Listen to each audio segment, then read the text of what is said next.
So, mga sangkay, viral na naman po ngayon si Yorme Isko Moreno sa kanyang pagbabalik bilang alkalde ng lungsod ng Maynila. At ngayon, mga sangkay, napakarami pong pasabog kaagad ang kanyang ginawa. Nilinis po ang buong Maynila.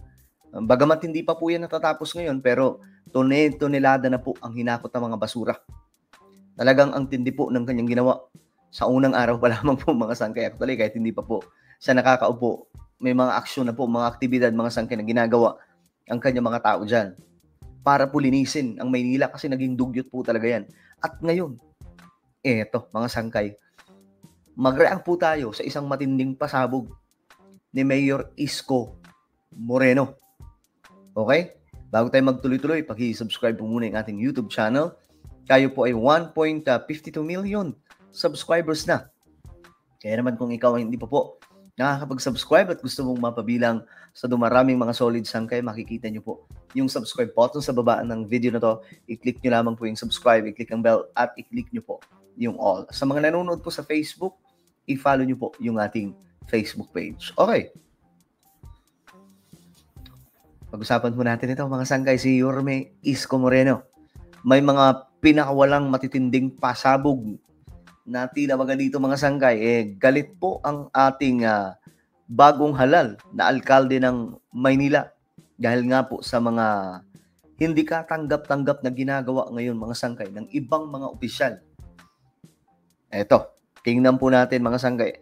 May mga iba na nagsasabi sila na nayayabangan sila kay Isko, but for me, kailangan din po talaga ng yabang paminsan-minsan ng isang nakaupo. Lalong-lalo na kung yung kayabangan na yan ginagamit naman sa maayos. Laban po sa mga katiwalian ng ibang mga opisyal, laban po sa mga masasamang tao, di okay lang magyabang kung ganyan po siya sa mga masasama. Yung kayabangan na wala namang maayos na naidudulot, yun yung walang kwenta. Ngayon mga sangga, ito, tingnan po natin. Ko sa DPWH. Sabi niya, panawagan ko sa DPWH. Huwag po ninyo kayong magtatayo. Gigil na gigil po dito si Yorme. Huwag kayong magtatayo. Huwag kayong magtatayo ng gusali o infrastruktura sa lugar na ipinagbabawal ng batas. Ayan na. So ano kaya yan, mga sangkay? Saan ka nakakita? Pera ng congressman. Ayan na. Pera ng taong bayan. Okay. Magpapatayo ng barangay hall sa bangketa. Nagpatayo ng barangay hall sa bangketa. Kala ko ba tagagawa kayo ng batas? Bakit kayo nagtatayo ng barangay hall at building sa tapat ng eskwelahan? Nako. Maraming ganyan no? Maraming ganyan mga sanggay. Yung tipong nagpapatayo sila ng mga infrastruktura na hindi po pinag-iisipan mga sangkay. Actually, masasabi ko dyan mga sangkay, halimbawa na lamang po yung mga kakalsadahan na ginagawa. Di po ba mga sangkay, yung mga kalsada natin, paulit-ulit pong sinisira? Ilang araw pa lamang po, o di kaya mga sangkay, sisirain yung kalsada. Tapos hindi naman gagawin ng dire-diretso. Ahayaan po ng nakatiwangwang dyan. No? Maraming ganyan mga sangkay. Kahit sa Quezon City, marami pa akong nakikitang ganyan. So, naiintindihan po natin yung hinanakit dito o kaya yung dinaramdam ni Yorme Isko Moreno dahil nga po sa ginagawa mga sangkay ng ibang mga opisyal na wala talaga sa ayos. Mga proyekto na hindi pinag-iisipan. Dami po niyan mga sangkay dito sa Pilipinas. Diba? May iba mga kalsada. Ginawa yung isang part. Pero napakalapit na lang. Hindi na po dinerecho. Bakit? Kasi yung ibang rason yan mga sangkay, mawawalan sila ng ipapangako sa susunod na termino o sa susunod na eleksyon. Diba? Kaya ito mga sangkay, nanggigigil ko si Isko Moreno. na sakripisyo ang teacher, estudyante, para lang ma-display nyo mga pangalan ninyo sa mata ng publiko na kayo'y may ginawa. Ayan. Yan yung matinding banat. Diba mga sangkay, may mga ganun talaga. Pero ikinarga ninyo sa bangketa where you know very well. Roads, alleys, and boulevards and avenues are beyond the commerce of men. Naglilinis kami dahil kayo'y congressman, kayo'y siga, ni walang permit, ni walang construction permit. Nako. Ni walang building permit. Subukan yung gawin yan sa harapan ko ngayon. Yari. Ang tindi ng babala dito ni Yorme. Subukan nyo. Nagawin sa harap ko. Bago mo po, kilala naman po natin si Mayor Isko Moreno. Sabi ko nga, kung si Mayor Isko Moreno hindi po tumakbo ng maaga sa pagkapangulo noong 2022, baka pa mga sangkay sa 2028. Kung dinire-diretso niya mga sangkay, yung kanyang termino, syempre, the more na every time na may election, laging makikita yung kanyang ginagawa, mas mag-hype yung kanyang pangalan.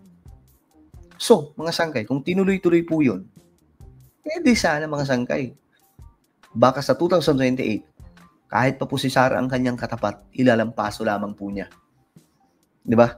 Mga sangkay. So, sayang. No, sayang. Pero malaki pa yung chance. Marami pang panahon. Batang-bata pa po si Yorme. Anong malay po natin sa 2028, pumutok yung pangalan. Tapos, masira po yung pangalan ng ibang mga tumatakbo, di ba?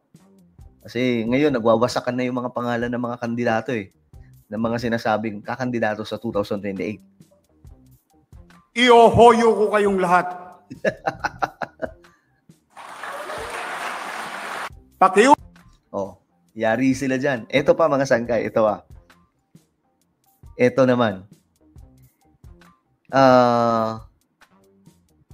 Mayroon din po siyang sinabi dito mga sangkay tungkol po dito sa mga kamote riders. Alam niyo yung mga kamote riders? Yung mga motor na biglang dadaan mga sangkay na pagkalakas-lakas ng tunog pero mahina naman yung takbo. Maraming ganyan mga sangkay. Ngayon, eto yung sinabi ni Yorme. Circuit. Ang ating kalsada. Walang helmet. Walang lisensya. Walang muffler. At walang takot na makapagkarirahan kay kamatayan.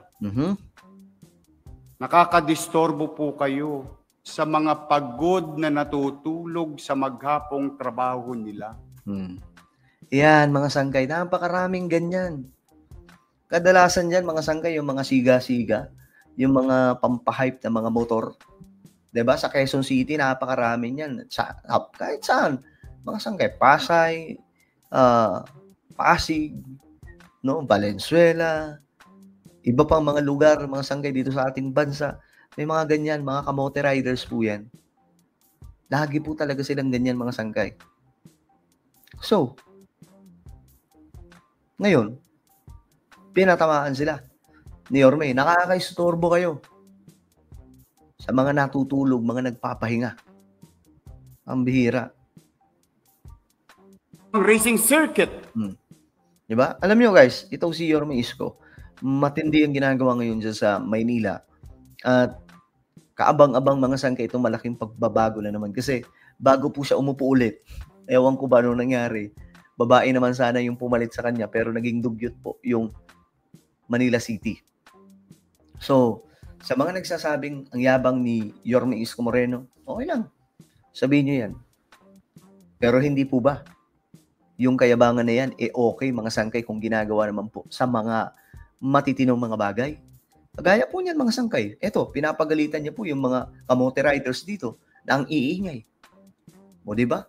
Sasabihin nyo kayabangan. Hindi po ba okay naman magyabang? O mag-angas sa mga taong kaangas-angas lang din naman? Diba? Ang bira. Well, ano po ang inyong opinion? Just comment down below. Meron tayong YouTube channel, Sangkay Revelation. Hanapin nyo po ito ngayon sa YouTube. Kapag nakita nyo na, i-click nyo po yung subscribe, i-click ang bell, at i-click nyo po yung all. Ako na po ay magpapaalam, mag-iingat po ang lahat. God bless everyone.